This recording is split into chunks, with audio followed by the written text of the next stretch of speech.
उत्तर प्रदेश की राजधानी लखनऊ में सीएम योगी आदित्यनाथ के नेतृत्व में कैबिनेट की महत्वपूर्ण बैठक हुई, जिसमें डेटा संशोधन नीति, साथ ही सेटलमेंट डीड समेत 13 अहम प्रस्तावों पर मोहर लगा दी गई।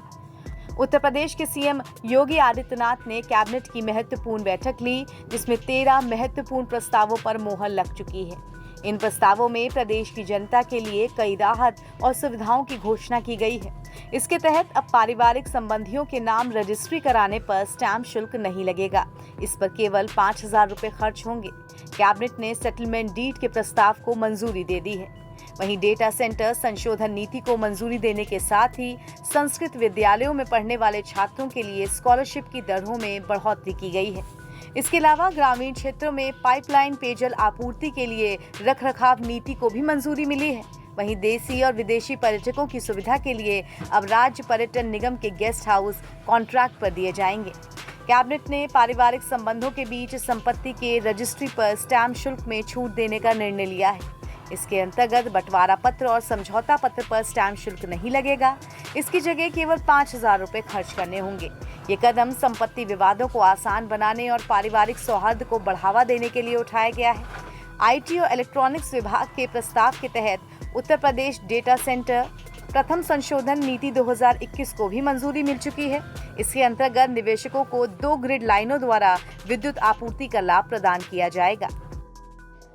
आज मंत्रिपरिषद के समक्ष कुल 14 प्रस्ताव आए थे, जिसमें से 13 प्रस्ताव पर माननीय मंत्रिपरिषद की स्वीकृति प्राप्त हो गई है। एक प्रस्ताव जो है वो पुनर्विचार के लिए गया।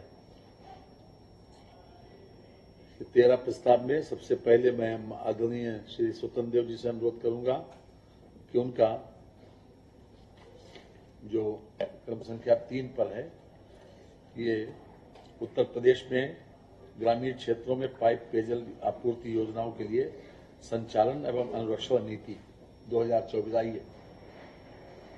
आदरणीय सुरेश खन्ना जी,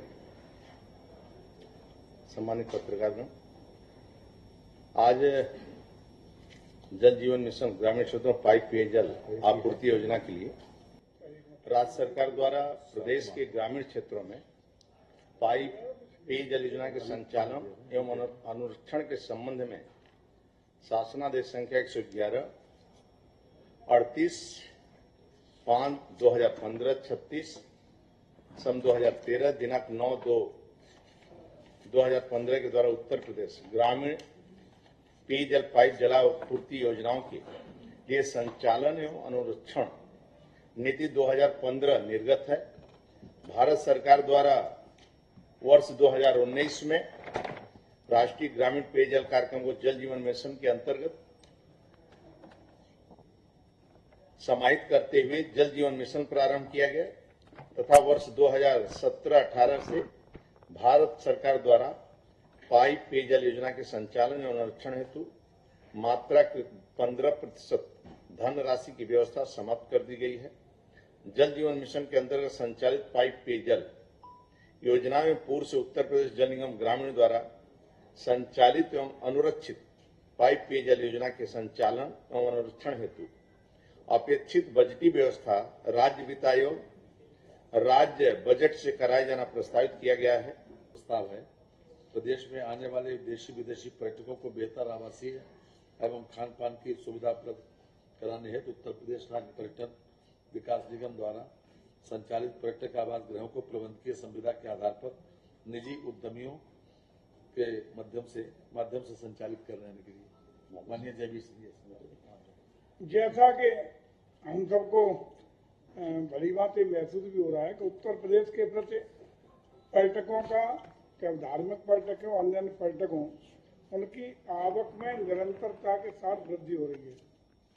जहां 2016-17 में लगभग 16 करोड़ पर्यटकों की आवक उत्तर प्रदेश में थी, उसके सापेक्ष वर्ष 2023 में 48 करोड़ पर्यटकों की आमद उत्तर प्रदेश में दर्ज की गई है और इस साल और काफी बढ़ने की संभावना है। और 2025 में हमारा कुंभ का आयोजन भी है। तो इसी के दृष्टिगत जो भी पर्यटक आए उनके लिए ठहरने की व्यवस्था और खान पीन की बेहतरीन व्यवस्थाएं संभव हो सके, इसके दृष्टिगत जो हमारे उत्तर प्रदेश राज्य पर्यटन विकास निगम के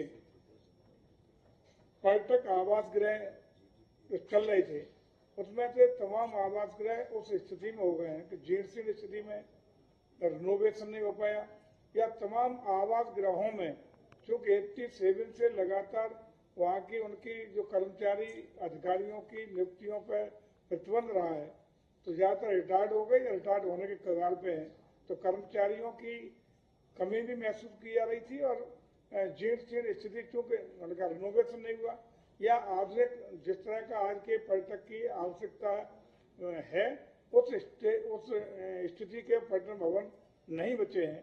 इसी के दृष्टिगत हम लोगों ने 98 में सरकार ने निर्णय लिया था कि ये निजी संविदा प्रबंधन पर निजी उद्यमियों को 5 साल के प्रबंधकीय संविदा पर दे दिए जाए, लेकिन जो 5 साल को देने थे तो 5 साल के लिए कौन रिनोवेट करेगा, कौन इतना क्या करेगा।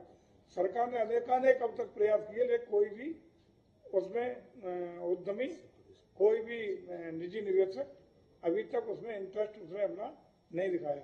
इसी के दृष्टिगत आज हम लोग पुनः कैबिनेट में लाए हैं, जिसमें प्रावधान किया है कि निजी प्रबंधन पर इस तरह के जो हमारे आवास गृह हैं उनको 15 साल प्लस 15 साल का उनका एक्सटेंशन, कुल 30 साल के लिए हम लोग उनको निजी प्रबंधन पर देने का काम करेंगे। ये आज हमारी कैबिनेट से पास हुआ है। Uttar Pradesh data centre meeting I थी, उसके बाद ये महसूस किया गया कि उसमें सबसे ज्यादा बिजली की आवश्यकता है, पावर सप्लाई की आवश्यकता है। तो एक ग्रिड से बिजली, एक तरफ से बिजली अभी तक जो सप्लाई होती थी वो पर्याप्त नहीं मानी गई, तो ये सोचा गया कि दूसरी तरफ से भी बिजली, यानी 2 कनेक्शन उसके पास हो ताकि 24 घंटे बिजली उसको मिले विदाउट इंटरप्शन। इस वजह से आज ये संशोधन लाया गया है।